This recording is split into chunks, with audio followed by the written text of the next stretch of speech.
বলতে লাগলেন, ইয়া রাসূলুল্লাহ, একে একে 2 দিন, আসো 3 দিন আপনি আমাকে প্রশ্ন করতে লাগলেন আমি শাদী করেছি কিনা। ইয়া রাসূলুল্লাহ, নিজেই তো খেতে পারি না, কিভাবে শাদী করব? নিজেই তো চলতে পারি না, কিভাবে শাদী করব? কে বা আমার কাছে মেয়ে বিবাহ দিবে? আমি বা কিভাবে বিবাহ করব? আমার নবী ডাক দিয়ে বলল, জুলাইবি, তুমি বুঝি শাদী করো নাই? যাও, আমি নবী তোমার শাদীর বিবাহের ব্যবস্থা করবো। সুবহানাল্লাহ। ও জুলাইবির শাদী করো নাই, যাও, আমার কাছে বুঝি কেউ মেয়ে বিবাহ দেয় না, আমি নবী তোমার বিয়ে ব্যবস্থা করছি। যদি বলি সুবহানাল্লাহ, যাও, আমার একজন আনসার সাহাবী আছে, তার ঘরে যাও, তার ঘরে একজন সুন্দরী রূপসী সুন্দরী কন্যা আছে, তার কাছে গিয়ে বলো আমি নবী তোমাকে পাঠিয়েছি, সেই জন্য তার কন্যার সাথে তোমার বিবাহের ব্যবস্থা করেছে। বলি সুবহানাল্লাহ। ভয় পেতে পেতে, লজ্জা পেতে পেতে ওই আনসার সাহেবের ঘরে গেলেন। যাওয়ার পরে দরজার মধ্যে টোকা দিলেন, দরজার মধ্যে নক করলেন। দরজার মধ্যে টোকা দেওয়ার সাথে সাথে জুলাইবি রাদিয়াল্লাহু তাআলা যখন আনসার সাহেবের ঘরে টোকা দিলেন, আনসার সাহেব দরজা খুলে বলতে লাগলেন, কে আপনি, কেন এসেছেন? তিনি বলতে লাগলেন, আমি নবীর সাহাবী জুলাইবি, আমাকে নবী পাঠিয়েছে, আপনার নাকি একজন সুন্দরী কন্যা আছে, তার সাথে আমাকে বিবাহ দেওয়ার জন্য। আনসার সাহাবী অবাক হয়ে গেল, হায় হায়, কি বলে, দেখতে খাটো, চেহারা সৌন্দর্য নাই, পরনে ছিঁড়া কাপড় চোপড়, সে এসেছে আমার মেয়েকে বিবাহ করার জন্য। আমার মেয়ে তো সুন্দরী, এত রূপসী, আমার এত টাকা পয়সা, আমি কিভাবে তার কাছে আমার মেয়েকে বিবাহ দেই? দাঁড়াও, আমি আমার স্ত্রীর সাথে একটু পরামর্শ করি। ভিতরে গিয়ে স্ত্রীকে বলল, রাসূলুল্লাহ একজন পাত্র পাঠিয়েছে, দেখতে খাটো, চেহারা সৌন্দর্য নাই, পরনে ছিঁড়া কাপড় চোপড়, আমরা নাকি তার সাথে আমাদের কন্যাকে বিবাহ দিতাম। স্ত্রী ডাক দিয়ে বলল, না না, এটা কিভাবে সম্ভব, এটা হতে পারে না, আমাদের তো সুন্দরী কুমারী কন্যা, এত সুন্দরী রূপসী, তার সাথে এই খাটো মানুষের কিভাবে আমরা বিবাহ দেই? আমাদের এত অর্থ সম্পদ, এত টাকা পয়সা থাকার পরেও আমরা কেন তার সাথে বিবাহ দিব? কেন বিবাহ দিব?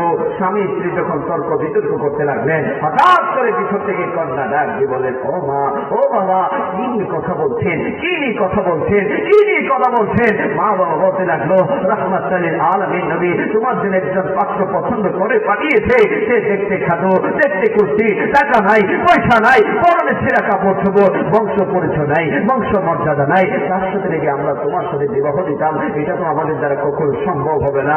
ওই কন্যা চোখের পানিগুলা ফেলে ফেলে বলতে লাগলেন, ও মা, ও বাবা, কাকে পাঠিয়েছে দেখতে চাই না, তার টাকা আছে কিনা দেখতে চাই না, তার পয়সা আছে কিনা দেখতে চাই না, কে পাঠিয়েছে দেখতে চাই, কে পাঠিয়েছে দেখতে চাই। যদি রাহমাতুল লিল আলামিন নবী আমার জন্য পাত্র পছন্দ করে পাঠিয়ে থাকে, আমি এই মুহূর্তে তাকে বিবাহ করার জন্য প্রস্তুত হয়ে আছি। জেনে বলি, বাবা, তার টাকা আছে কিনা দেখতে চাই না, তার পয়সা আছে কিনা দেখতে চাই না।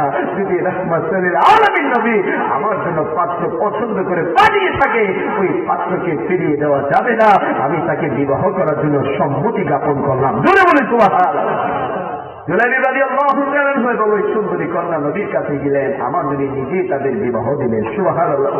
ওই জুলাইবি রাদিয়াল্লাহু তাআলা আনহু সুন্দরী স্ত্রীর সাথে যখন বাসর করবেন, হঠাৎ করে জুলাইবি রাদিয়াল্লাহু তাআলা কানের মধ্যে খবর আসলো, আমার নবী জিহাদের ময়দানে চলে যাচ্ছে, যুদ্ধের ময়দানে চলে যাচ্ছে।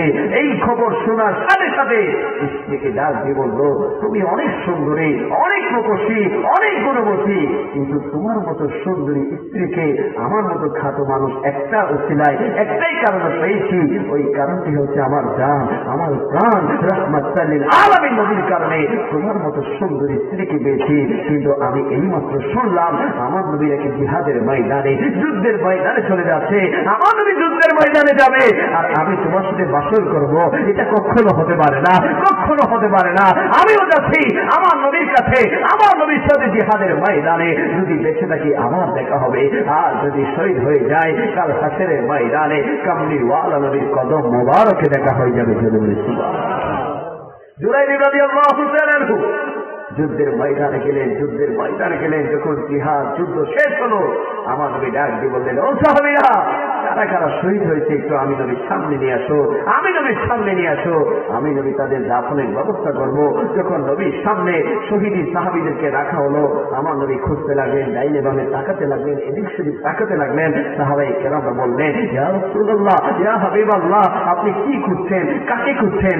আমার নবী চোখের পানিগুলো ফেলে ফেলে বলতে লাগলেন, ও সাহাবীরা, আমি শুনেছি আমার সাহাবী জুলাইবি, যাকে আমি নেকাহ দিয়েছি, শাদী দিয়েছি, বিবাহ দিয়েছি, যে এখন বাসর করে করে থাকার কথা, সে নাকি বাসর ঘর ফেলে আমি নবীর প্রেম ভালোবাসা মহাব্বতের জন্য যুদ্ধের ময়দানে চলে এসেছে যুদ্ধ করার জন্য।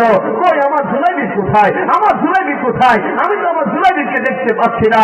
আমার নবী তন্ন তন্ন করে করে জিহাদের ময়দান যুদ্ধের ময়দানে জুলাইবিদ রাদিয়াল্লাহু তাআলাকে খুঁজতে লাগলেন। জুলাইবিদ রাদিয়াল্লাহু তাআলাকে পাচ্ছেন না। হঠাৎ করে দেখতে পেলেন জুলাইবিদ রাদিয়াল্লাহু তাআলা খাটো একটা শরীর নিয়ে শুয়ে আছে, আশেপাশে 7টা মুশরিকের লাশ। আমার নবী জুলাইবিদের কাছে গিয়ে লাশ থেকে বুকের মধ্যে নিয়ে বললেন, ও জুলাইবিদ, ও জুলাইবিদ। আমার নবী জুলাইবিদের লাশ থেকে আদর করতে লাগলেন, শরীরের রক্তগুলা মুছতে লাগলেন, মুখের মধ্যে রক্তগুলা মুছতে মুছতে বলতে লাগলেন, ও জুলাইবিদ, আমি নবীর ফেরে বাসর ঘর ফেলে জিহাদের ময়দানে এসেছিস, যুদ্ধ তো করেছিস, 7টা মুশরিককে তোর এই খাটো শরীর দিয়ে শহীদ করেছিস। ও জুলাইবিদ, তুই আমাকে যে প্রেম ভালোবাসা দেখিয়েছিস। আমার নবী ডাক দিয়ে বললো, ও মালিক, ও মওলা, আমার জুলাইবিদ আমাকে যে প্রেম ভালোবাসা দেখিয়েছে আমি আমার জুলাইবিদের উপর সন্তুষ্ট সন্তুষ্ট।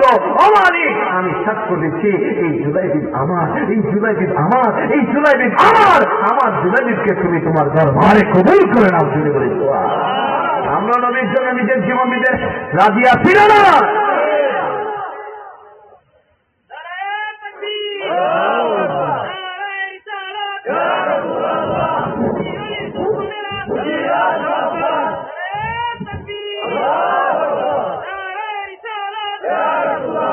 সেখানে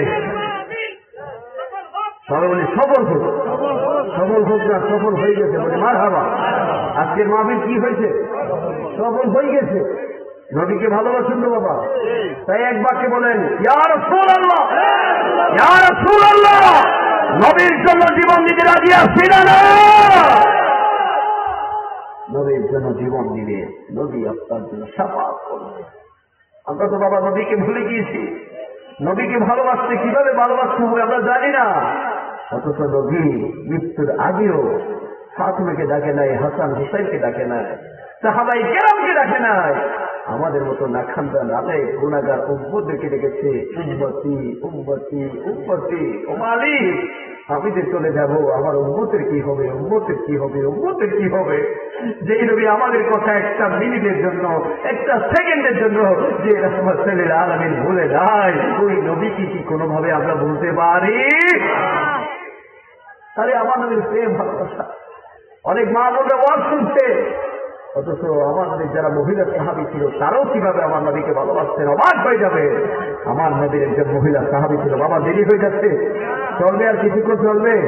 আমার নবীর একজন মহিলা সাহাবী ছিল, অবাক হয়ে যাবে। আমার নবী যখন উহুদের ময়দানে গেল যুদ্ধ করার জন্য, হঠাৎ করে উহুদের ময়দান থেকে খবর আসলো আমার নবীকে নাকি কতল করে শহীদ করে দিয়েছে। এই খবর শোনার সাথে সাথে ওই বৃদ্ধা মহিলা সাহাবী মা লাঠি ভর করে করে উহুদের ময়দানের দিকে যেতে লাগলেন, উহুদের ময়দানের দিকে যেতে লাগলেন। যেতে যেতে তিনি দেখতে পেলেন একটা কাফেলা আসছে, একটা কাফেলা আসছে। ওই কাফেলার লোকেরা বলতে লাগলেন, ও বৃদ্ধা মহিলা সাহাবী মা, কোথায় যাচ্ছেন, কোথায় যাচ্ছেন? আমরা এইমাত্র উহুদের ময়দান থেকে এসেছি, আমরা দেখে এসেছি উহুদের ময়দানে আপনার বাবাকে কতল করে শহীদ করে দিয়েছে। বৃদ্ধা মহিলা সাহাবী মা বলতে লাগলো, আমি তো আমার বাবার খবর নিতে আসি নাই, আমি আমার নবীর খবর নিতে এসেছি। যদি বলি ওই বৃদ্ধা মহিলা সাহাবী মা আরো সামনে যেতে লাগলেন, যেতে যেতে দেখতে পেলেন আরেকটা কাফেলা আসছে। ওই কাফেলার লোকেরা বলতে লাগলো, ও বৃদ্ধা মহিলা সাহাবী মা, কোথায় যাচ্ছেন? আমরা এই মাত্র উহুদের ময়দান থেকে এসেছি, উহুদের ময়দানে আমরা দেখে এসেছি আপনার 2 জন কলিজার টুকরা সন্তানকে কতল করে শহীদ করে দিয়েছে। বৃদ্ধা মহিলা সাহাবী মা চিৎকার দিয়ে বলতে লাগলেন, আমি আমার সন্তানের খবর নিতে আসি নাই, আমি আমার নবীর খবর নিতে এসেছি। জোরে বলেছিল। ওই বৃদ্ধা মহিলা সাহাবী মা উহুদের ময়দানে গেলেন, যাওয়ার পরে দেখতে পেলেন রাহমাতুল লিল আলামিন নবী হাঁটু ঘেরে বসে আছে। আমার নবীর দাঁত মুবারক থেকে রক্ত মুবারক গড়িয়ে গড়িয়ে পড়ছে, আমার নবীর মাথা মুবারক থেকে রক্ত মুবারক গড়িয়ে গড়িয়ে পড়ছে। ওই বৃদ্ধা মহিলা সাহাবী মা আমার নবীকে দেখার সাথে সাথে সালাম দিলেন, আসসালাতু ওয়াসসালামু আলাইকা ইয়া রাসূলুল্লাহ, আসসালাতু ওয়াসসালামু আলাইকা ইয়া হাবিবাল্লাহ, ইয়া রাসূলুল্লাহ, ইয়া হাবিবাল্লাহ। আসার পথে শুনেছি আমার বাবাকে কতল করে শহীদ করা হয়েছে, আসার পথে শুনেছি আমার স্বামীকে কতল করে শহীদ করা হয়েছে, আসার পথে শুনেছি আমার 2টা কলিজার টুকরা সন্তানকে কতল করে শহীদ করা হয়েছে। ইয়া রাসূলুল্লাহ, দুঃখ নাই, দুঃখ নাই, কষ্ট নাই, আপনি নবীর নূরানি চেহারা দেখার সাথে সাথে আমি আমার সকল দুঃখ কষ্ট যন্ত্রণা মুহূর্তে ভুলে গিয়েছি বলে বলি সুবহান। আরে সেই নবী রহমাতুল আলামিন নবী নূরানি চেহারা দেখলে বাবা হারা, স্বামী হারা, সন্তান হারা দুঃখ চলে যায়। ওই নবীর চেহারা আমরা জীবনে একটি বার হলো দেখতে চাই কি চাই না? তার হাত তুলে চাই কি চাই না? আরে আমার নবী কেমনি নবীর চেহারা মোবারক কত সুন্দর ছিল বাবা, বাদ হয়ে যাবে। আমার নবীর একজন সাহাবী হযরত জাবের ইবনে সামুরা রাদিয়াল্লাহু তাআলা আমার নবীর দরবারে গেলেন। যাওয়ার পরে দেখতে পেলেন আকাশের মধ্যে পূর্ণিমার চাঁদ উদয় হয়েছে, আকাশের মধ্যে পূর্ণিমার চাঁদ উদয় হয়েছে। জাবের ইবনে সামুরা আমার নবীর সামনে গেলেন। যাওয়ার পরে একবার আকাশের পূর্ণিমার চাঁদের দিকে দেখতে পেলেন, আরেকবার আমার নবীর চেহারা দেখতে লাগলেন। একবার আকাশের চাঁদের দিকে তাকাতে লাগলেন, আবার আমার নবীর চেহারা মোবারক দিকে দেখতে লাগলেন। তিনি কম্পেয়ার করতে লাগলেন, পার্থক্য করতে লাগলেন। আকাশের চাঁদ বেশি সুন্দর নাকি আমার নবীর নূরানি চেহারা মোবারক বেশি সুন্দর?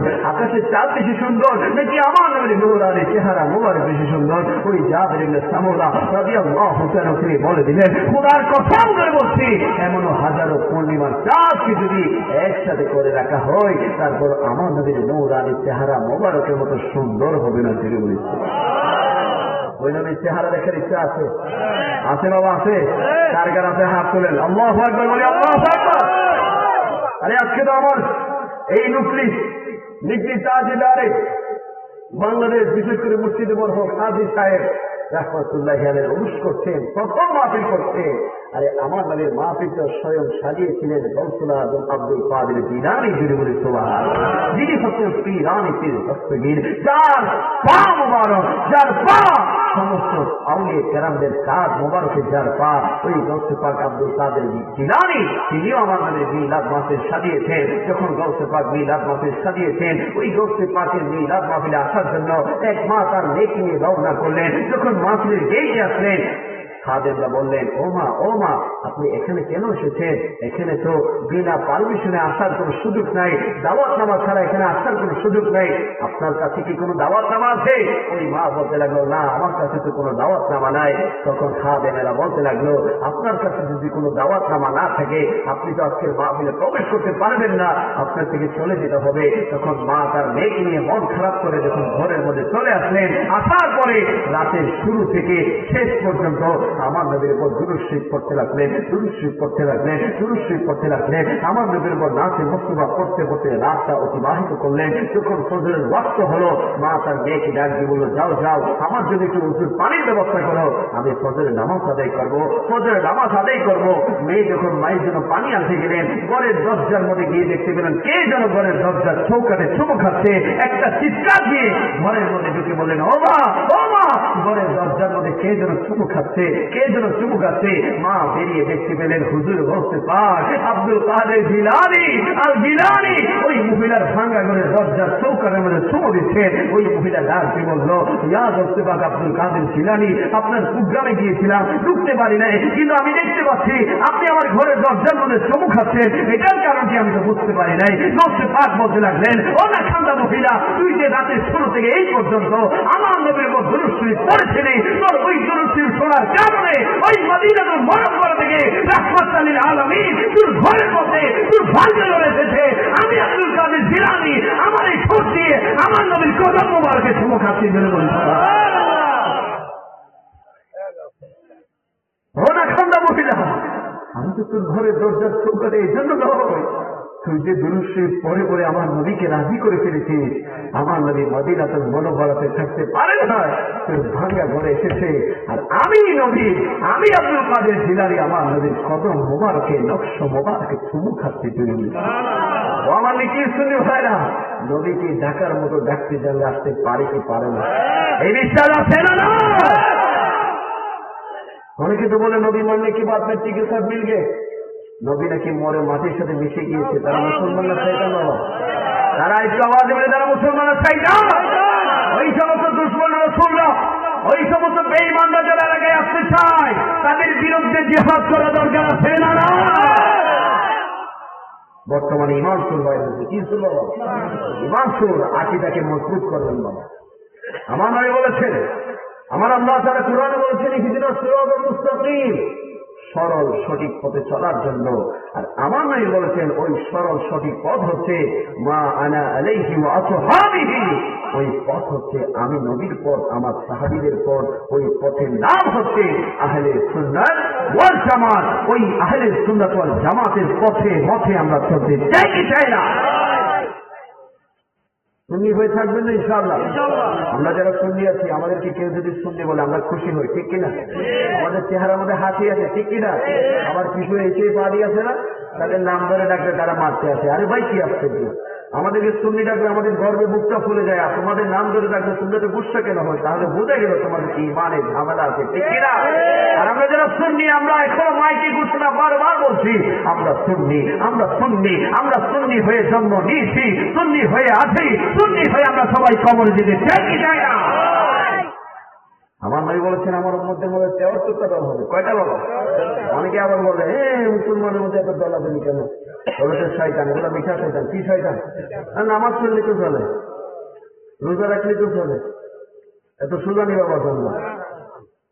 আমার নবী বলেছেন আমার উম্মতের মধ্যে 73টা দল হবে, 72টা যাবে জাহান্নামে, একটা দল যাবে জান্নাতে। ওই জান্নাতি দলের নাম হচ্ছে আহলে সুন্নাত ওয়াল জামাত। সুন্নি হয়ে থাকবেন ইনশাআল্লাহ? আকীদাকে মজবুত করবেন না ইনশাআল্লাহ?